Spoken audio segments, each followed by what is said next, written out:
Bonsoir à tous et bienvenue. Après Rome, le président Alassane Ouattara est à New York. Il a échangé avec Eric Adams, le maire de la ville. La possibilité d'un jumelage entre Abidjan et New York a été évoquée, vous le verrez. Le 19 septembre 2002, une rébellion armée frappait la Côte d'Ivoire, plongeant le pays dans une décennie de crise. 20 ans plus tard, les Ivoiriens se souviennent de cette journée. Et puis les adieux à la reine et ses funérailles historiques. Elisabeth II a rejoint sa dernière demeure, la chapelle Saint-Georges de son château de Windsor, après une cérémonie majestueuse en présence de 500 chefs d'État et de gouvernement. Mais d'abord, le vice-président de la République, Thiemoko Mélié-Koné, qui a pris part à l'ouverture de la réunion extraordinaire du comité directeur du Forum d'inspection générale d'État. C'était à l'auditorium de la Primature au Plateau. Cette rencontre d'inspecteurs généraux de plusieurs pays d'Afrique se tient en prélude de l'Assemblée générale qui se déroulera à Brazzaville en octobre. Pierre Dipomélin, Tanguy Conin. Inventorier les défis rencontrés par l'Institut du FIGE et proposer des solutions à la prochaine Assemblée générale de l'organisation. C'est le sens de cette réunion extraordinaire du comité directeur du Forum d'inspection générale d'État. À l'ouverture de cette rencontre internationale, présidée par le vice-président ivoirien, plusieurs inspecteurs généraux d'État, notamment ceux de Djibouti, de Mauritanie, du Congo. La réunion extraordinaire du comité directeur du FIGE sera l'occasion, conformément aux conclusions de la 12e réunion du comité directeur, tenue à Djibouti du 7 au 9 juin 2022 dernier, d'examiner les problèmes rencontrés par l'Institut dans son fonctionnement et de proposer des mesures nécessaires à son opéralisation. Les échanges d'Abidjan permettront de préparer l'Assemblée générale de Brazzaville, en République du Congo, les 17 et 19 octobre prochains. Il s'agira en effet, au cours des présents travaux, de mener la réflexion en vue de faire des propositions pour relancer le fonctionnement de l'Institut de formation et de lui apporter un nouveau souffle. Le FIGE a été créé en 2012 à Luanda en Angola. Le lancement officiel de ses activités en mars 2015, la Côte d'Ivoire abrite le siège dans les locaux de l'Institut national polytechnique Houphouët-Boigny à Yamoussoukro. Pour pouvoir circuler aisément, les livreurs doivent désormais posséder une carte grise. Ce lundi, ils dénoncent la lenteur de la production de cette carte qu'ils jugent trop chère par ailleurs. De ce fait, leurs activités sont fortement impactées. Mithilène Légré, Joseph Zécré. Depuis 3 semaines, ces livreurs font la navette dans cette préfecture de police pour établir la carte grise de leurs engins, exigée depuis plusieurs jours par le ministre des Transports. Ils dénoncent le coût élevé de ce document alors qu'ils subissent une forte pression lors des contrôles. Dès qu'on nous arrête, automatiquement, monsieur, remettez-nous votre clé parce que vous n'êtes pas en règle. On demande pourquoi. On dit que notre moto doit être identifiée, doit être immatriculée, doit avoir une carte grise. Ce qui auparavant n'avait pas été signifié lorsqu'on avait les motos de ce calibre-là. En même temps qu'on nous demande d'avoir la carte grise qui nous donne droit à un reçu, la carte grise ne vient pas automatiquement. Un bon matin, on nous dit comme ça qu'il faut faire des cartes grises. Mais la procédure pour avoir la carte grise est tellement compliquée qu'il faut débourser 120 000, 130 000, 100 000. Et ça ne vient pas vite. Moi-même, j'ai fait ma carte grise depuis janvier. J'ai la carte grise, je n'ai pas encore la plaque. Et ces temps-ci, la police nous traque parce que nous n'avons pas les plaques. Les plaques, ce n'est pas nous qui les posons. Même si tu as la carte grise que tu n'as pas la plaque posée, on te traque et on ramasse ta moto. Conséquence, l'activité est en peine. Christ Roy est dans la vente en ligne depuis des années. À son domicile, une dizaine d'articles non livrés. Hier, on a eu 2-3 commandes qu'on n'a pas pu livrer. Plein sont insatisfaits actuellement parce qu'on n'arrive pas à les livrer. D'autres attendent les colis, ils sont impatients, ils appellent, mais on n'arrive pas à travailler par rapport à cette histoire de carte grise et autres sur le terrain. Ça fatigue en tout cas tous nos livreurs. Ça fait que les motos même sont garées, on a des commandes, mais c'est impossible de livrer. Cette restauratrice, elle, est doublement impactée par ce problème. De 27 plats livrés par jour, seulement 7 arrivent à destination. Son chiffre d'affaires a brusquement baissé ces dernières semaines. On a les pots ici de sauce et autres. On est obligé franchement de faire des paquets et mettre dans le congélateur. Et puis, ce ne sont pas des trucs qu'on peut servir en fait à la clientèle après. Il y a un client qui vient de commander, vu l'heure, vu qu'on n'a pas pu livrer à temps. Du coup, on est obligé de prendre un Yango pour aller faire la livraison. Donc, on n'arrive pas à avoir de bénéfice, vu que généralement, le bénéfice rentre dans le transport. En exigeant cette carte grise, le gouvernement veut formaliser le secteur et assurer leur sécurité. C'est pas parce qu'on ne veut pas payer. On veut payer pour être en règle, mais la police nous dit qu'on n'est pas identifiable dans les rues, c'est pourquoi. Alors que notre métier, c'est avec la moto qu'on travaille. La procédure est très longue. Ils nous ont dit qu'ils pourraient faire cela ici à la préfecture de police. Malheureusement, ils ne sont pas encore prêts. S'ils ne sont pas encore prêts, en ce moment-là, qu'ils demandent à leur agent sur le terrain de nous laisser un temps raisonnable pour qu'on puisse au moins être dans les règles, mais en même temps nous permettre de travailler parce que c'est ce qui nous permet d'avoir de l'argent pour être en règle. Ces livreurs souhaitent une baisse du coût et une accélération du processus d'obtention de cette carte grise afin de leur permettre de circuler librement et de relancer leurs activités. En marge de l'Assemblée générale des Nations unies, le président Alassane Ouattara s'est entretenu ce dimanche 18 septembre 2022 avec le maire de New York, Eric Adams. L'hôte du chef de l'État a souhaité le renforcement de la coopération entre la Côte d'Ivoire et sa circonscription. Salif Yalikoé. Le président de la République Alassane Ouattara s'est entretenu dimanche avec le maire de New York, Eric Adams. L'hôte d'Alassane Ouattara, qui avait séjourné en terre ivoirienne, a salué les progrès importants réalisés par ce pays au cours de ces dernières années. Il a souhaité le renforcement de la coopération entre notre pays et sa cité. Lorsque j'ai rencontré le président, j'ai pu réaliser le niveau de progrès que le président a fait réaliser à ce pays au bout de quelques années. Et j'estime que dans le contexte actuel où nous sommes confrontés à de nombreux défis, cela fait sens que nous renforcions nos relations, que nous puissions échanger nos expériences, que nous apprenions les uns des autres, que nous développions l'amitié entre notre pays, la Côte d'Ivoire et la cité de New York. C'est avec un plaisir renouvelé que je retrouve le président de la République et sa charmante épouse. Le président de la République Alassane Ouattara est depuis samedi soir aux États-Unis pour participer à la 77e session de l'Assemblée générale des Nations unies. Il y a 20 ans, la Côte d'Ivoire sombrait dans le chaos après une tentative de coup d'État qui a scindé le pays en deux avec d'importantes pertes en vie humaine. Aujourd'hui, les Ivoiriens se remémorent le 19 septembre 2002, le jour où le destin de la Côte d'Ivoire a basculé. Mardoché Kwasi, Mathurin Badé. La nuit du 18 au 19 septembre 2002 fut un grand moment de traumatisme pour les Ivoiriens en général et pour les Abidjanais en particulier. La crise militaro-politique qui a éclaté cette nuit-là a fait plusieurs morts, dont l'ex-chef d'État ivoirien Robert Guéhi. Un moment à vite oublier pour les Ivoiriens rencontrés. C'est un événement très regrettable. Nous ne voulons vraiment pas que ça se reproduise. Que tu sois ivoirien ou habitant de la Côte d'Ivoire ou même du pays limitrophe, ce n'est pas quelque chose à souhaiter. Et notre choix aujourd'hui, c'est que ce genre de choses ne se reproduisent plus. Mes souvenirs concernant ce trouble psychique-là, c'est rien de bon. C'était vraiment mauvais. Ce sont des mauvais souvenirs. Vraiment, c'était un moment qui nous a vraiment choqués parce que se réveiller un matin dans des bruits de fusils, c'est pas facile. Voilà. Et donc, il y a eu beaucoup de traumatisme autour pendant cette période. Vraiment un événement douloureux pour mon pays. Et jamais il ne peut souhaiter à aucun pays. Si certains pensent que tout ceci est derrière nous et que les Ivoiriens ont tiré des leçons de ce qu'ils ont vécu pour ne plus que cela arrive, d'autres par contre redoutent une rechute. Aujourd'hui, nous constatons, en tout cas personnellement, que les Ivoiriens ont pris quand même conscience. Il y a une certaine maturité, même si ce n'est pas encore total comme ce qu'on veut, il y a une certaine maturité pour éviter de retomber dans les mêmes erreurs qui vont produire encore le même mal. On n'a pas tiré des leçons après cette guerre-là. Parce que malgré ça, il y a toujours des querelles encore en Côte d'Ivoire. Donc personne n'a tiré de leçons de cette guerre-là. Et je pense que les Ivoiriens sont déjà mûrs.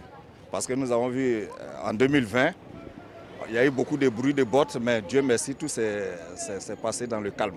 Dans tous les cas, chaque Ivoirien est invité à privilégier le vivre ensemble et à contribuer par son attitude à consolider la paix et la stabilité. Ce que nous devons faire, nous devons cultiver encore nos générations, les éduquer, leur apprendre la culture du respect, de la paix, la tolérance, la cohabitation et l'entraide.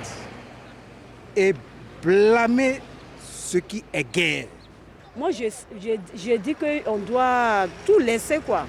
On doit tout laisser, puis bon, faire comme avancer pour que le pays puisse avancer, quoi.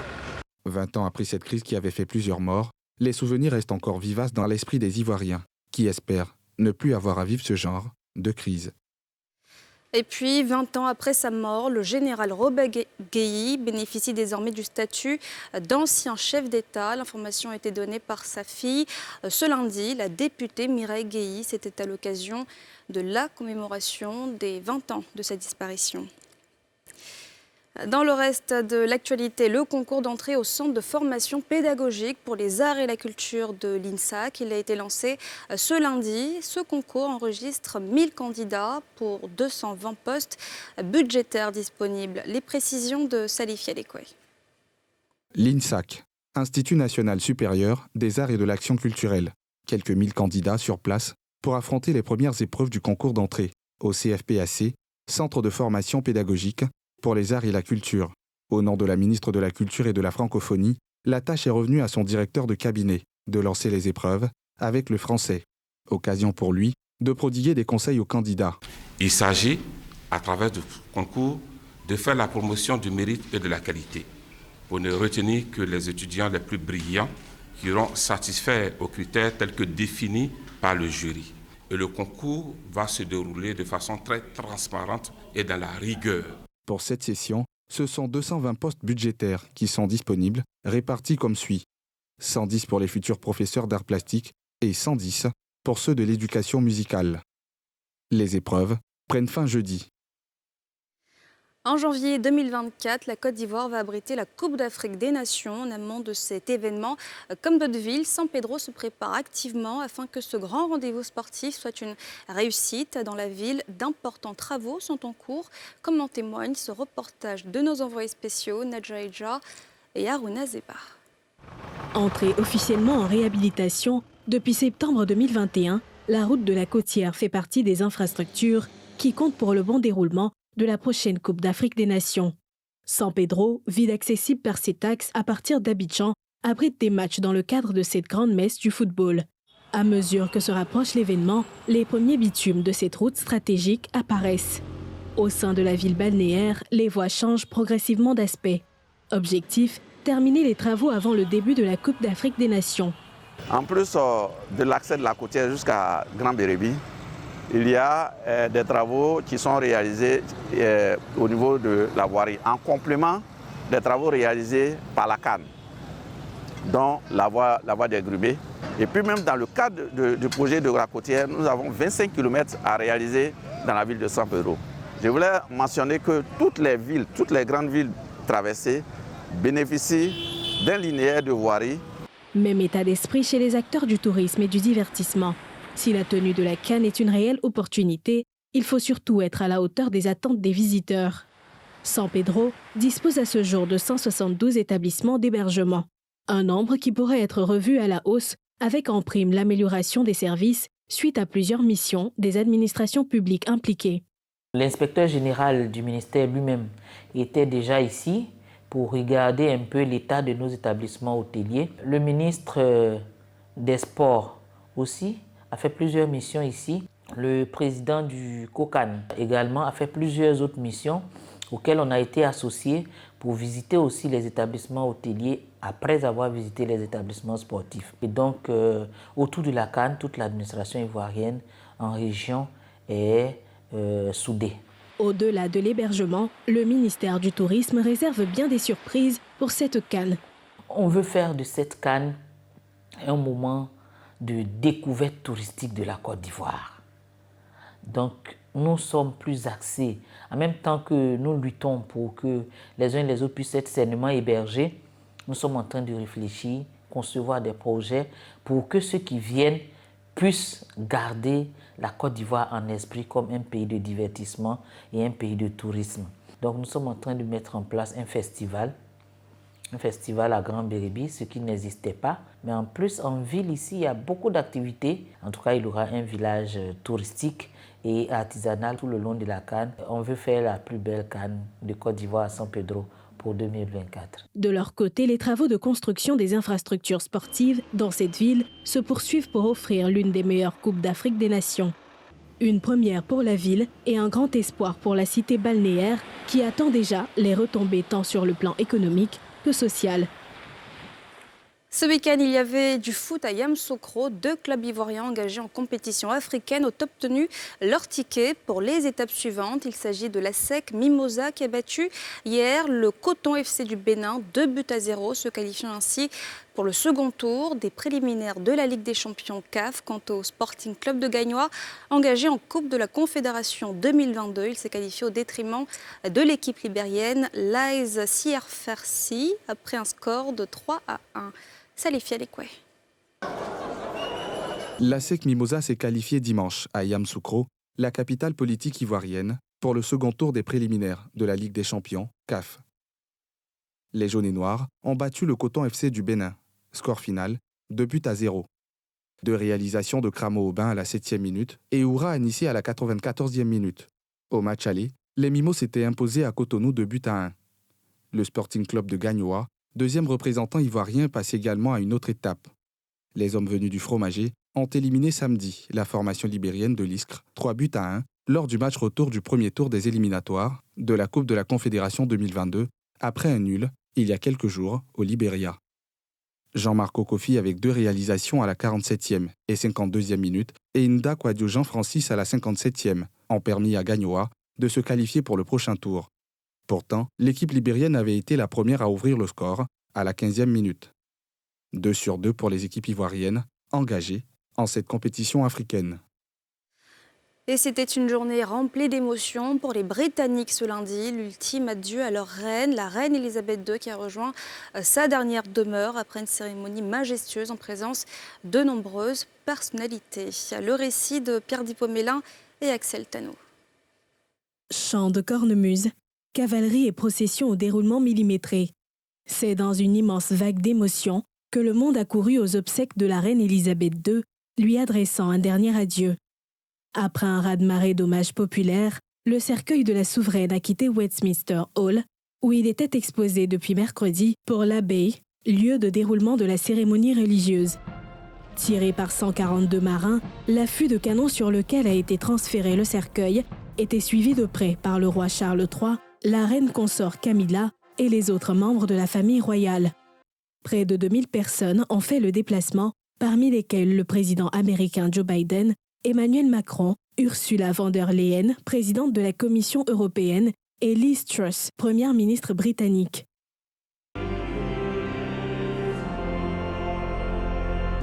Ces funérailles d'État, les premières depuis celles de Winston Churchill en 1965, représentent pour le pays un des défis logistiques les plus importants de son histoire. Plus de 6000 militaires ont été mobilisés et une dizaine de vols annulés pour la journée de lundi, décrétée fériée au Royaume-Uni. Après la cérémonie religieuse, le service funèbre a quitté l'abbaye de Westminster sur un affût de canon de la Royal Navy pour une procession historique en grande pompe dans les rues du centre de Londres jusqu'à l'arc de Wellington. Il est ensuite reparti en corbillard pour un dernier voyage vers le château de Windsor.